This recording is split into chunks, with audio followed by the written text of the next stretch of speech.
Assalamualaikum warahmatullahi wabarakatuh. Ahlan wa sahlan wa marhaban bikum fi qonatina qonat bahasa Arab dasar. Ta'allum al-lughah al-arabiyyah min sifrin. Selamat datang kepada antum sekalian di channel bahasa Arab dasar, belajar bahasa Arab dari mulai nol. Wa ma'akum ana Rafi Tajdidul Haq, thalib lughah al-arabiyyah. Dan bersama kalian telah hadir saya Rafi Tajdidul Haq, seorang siswa, seorang murid bahasa Arab, warajulun yuhibbu lughah al-arabiyyah, dan seseorang yang cinta belajar bahasa Arab. Hasanan, al-yaum nahnu nata'allamu an ilmi nahwi fi kitab al-muyassar. Baiklah, hari ini sekarang kita akan belajar tentang ilmu nahwu di dalam kitab al-muyassar. Wa huwa anil huruf, yaitu belajar tentang huruf al-harf atau harf dalam bahasa Arab ya. Kemarin kita telah belajar tentang kalimat, pembagian kalimat, kemudian pengertian isim, pengertian fiil, ciri-ciri isim, ciri-ciri fiil. Nah, sekarang masih berbicara tentang kalimat gitu ya, yaitu tentang huruf. Kemarin kalimat dibagi ke dalam 3 jenis. Yang pertama ada isim, yang kedua ada fiil, yang ketiga ada huruf gitu ya. Nah, ini pembahasan tentang huruf. Mubasaratan undur ila saburah wa istami jayidan. Langsung saja silakan teman-teman melihat ke papan tulis dan perhatikan serta simak dengan baik. Naam, ma huwa al-harf? Apa itu huruf di dalam bahasa Arab? Al-harfu artinya, maknanya huruf. Huruf. Ma huwa al-harfu? Al-harfu huwa kalimatun la yufhamu. Huruf itu adalah sebuah kalimat la yufhamu, yang tidak bisa dipahami, yang tidak bisa dimengerti, maknanya illa, kecuali ma'a ghairiha, kecuali bersama yang lainnya. Jadi pengertian huruf itu adalah sebuah kalimat yang tidak bisa dimengerti atau tidak bisa dipahami kecuali bersama dengan yang lainnya, maksudnya bersama dengan kalimat-kalimat yang lainnya gitu. Nah, itu definisi huruf. Jadi huruf tidak bisa memiliki makna yang utuh tanpa adanya kalimat-kalimat yang lain gitu ya. Seperti itu. Itu untuk definisi dari huruf al-harf gitu ya. Al-harf atau harfun jika tidak memakai alif lam gitu.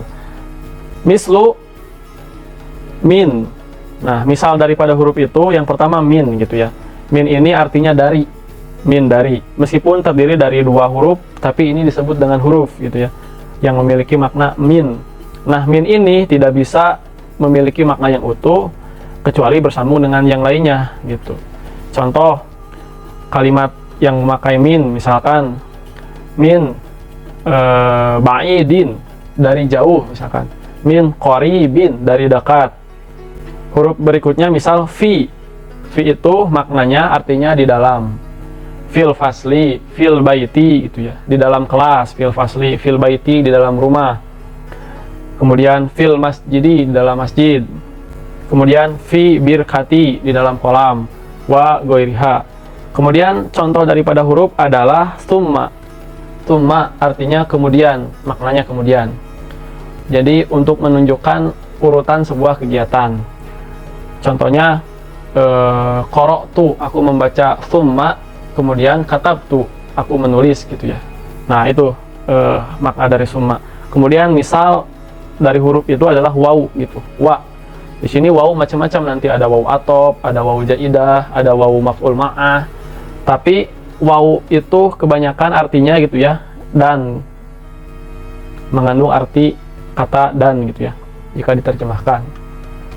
Nah, menurut buku Al-Muyassar, huruf itu walaisa lil harfi alamatun khosohtun, dan tidak ada bagi huruf lil harfi, untuk huruf, alamatun, ciri-ciri, khosotun, yang khusus. Jadi huruf itu tidak memiliki ciri-ciri yang khusus gitu, tidak seperti isim atau fiil yang ada ciri-cirinya gitu ya, tertentu gitu ya. Nah, kalau huruf itu tidak ada ciri-ciri yang khusus, sehingga kita harus mengetahuinya gitu. Dan ba gitu ya, ba ini biasanya bi ya, dibacanya bi gitu. Nah, bi itu artinya dengan gitu ya, dengan atau bersama.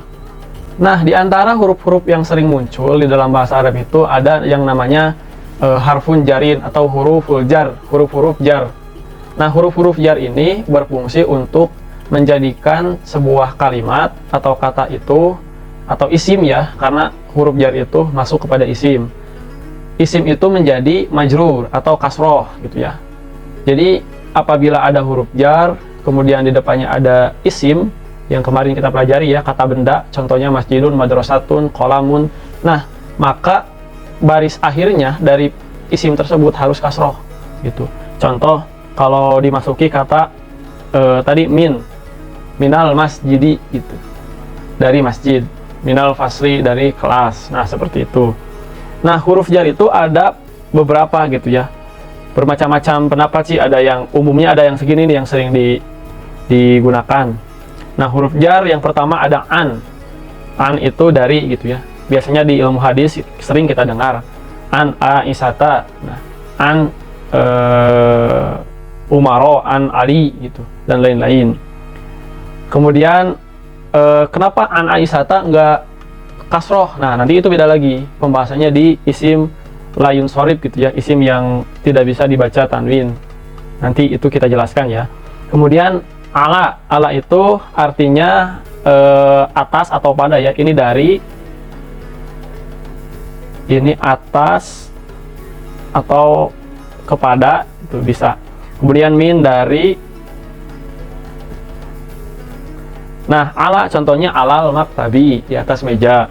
Jadi maktabun jadi maktabi itu. Karena ada alif lam jadi dibacanya tanpa tanwin, jadi alal maktabi. Ya, seperti itu. Kemudian tadi min dari udah dikasih contohnya. Kemudian ila ke artinya mengandung arti ke atau kepada ya, seperti ini, kepada. Nah, contohnya ila aina anta, mau kemana kamu? Ilal madrasah gitu ya, ke sekolah contohnya. Jadi dibacanya kasroh, ilal madrasati, ke sekolah gitu ya. Kemudian fi, di, mengandung arti kata di atau di dalam itu ya. Tadi udah dikasih contohnya fil madrasati, fil hakibati, di dalam tas. Kemudian ruba. Nah, ruba itu artinya mungkin gitu ya, mungkin, atau bisa juga tergantung konteks kalimatnya gitu ya, hasbusiak gitu, tergantung konteks kalimat. Kemudian contohnya di sini huruf jar itu kaf gitu ya. Kaf itu artinya seperti gitu. Contoh kal kiti, seperti kucing misalkan, atau kal asadi, seperti singa. Contoh lagi kal jamali, seperti unta gitu ya. Nah, kemudian yang terakhir lam. Lam ini lam yang berarti untuk gitu ya. Contohnya lil mudarris gitu, lil mudarrisi, untuk guru. Kemudian lil tolibi, untuk siswa. Jadi lam di sini maknanya adalah untuk. Nah, jadi secara umum gitu ya, huruf jar itu berfungsi untuk membuat majrur gitu ya, atau membuat jar sebuah isim apabila dimasuki huruf jar. Nah, biasanya huruf itu kondisinya mabni gitu ya. Jadi mabni itu udah patokannya di sana gitu, gak bisa dirubah. Misalkan ala jadi alu, kemudian jadi Ali misalkan, kalau Ali nama orang, jadi nggak bisa ala yang maknanya atas diganti jadi alu misalkan gitu, dan lain-lain, karena sudah mabni. Kemudian an jadi anu misalkan, nggak bisa, karena rata-rata huruf itu mabni gitu, atau sudah pakem seperti itu gitu. Pakemnya seperti itu. Nah, silakan teman-teman, apabila teman-teman tahu contoh-contoh huruf atau al-harf di dalam bahasa Arab, silakan tulis di kolom komentar. Sementara untuk hari ini itu saja yang kita pelajari, yaitu tentang al-harf gitu ya, al-harf atau huruf di dalam bahasa Arab. Hada huwa darsuna al-yaum. Ida ladaikum soal faktu fit ta'liqat. Dan itulah dia pelajaran hari ini, pelajaran kita hari ini. Apabila teman-teman memiliki pertanyaan atau ada pertanyaan, silakan tulis di kolom komentar. Barakallahu fikum, mudah-mudahan Allah memberkati kita semua. Ila liqa, sampai jumpa kembali. La'alakum bisihatin, mudah-mudahan teman-teman dalam keadaan sehat selalu.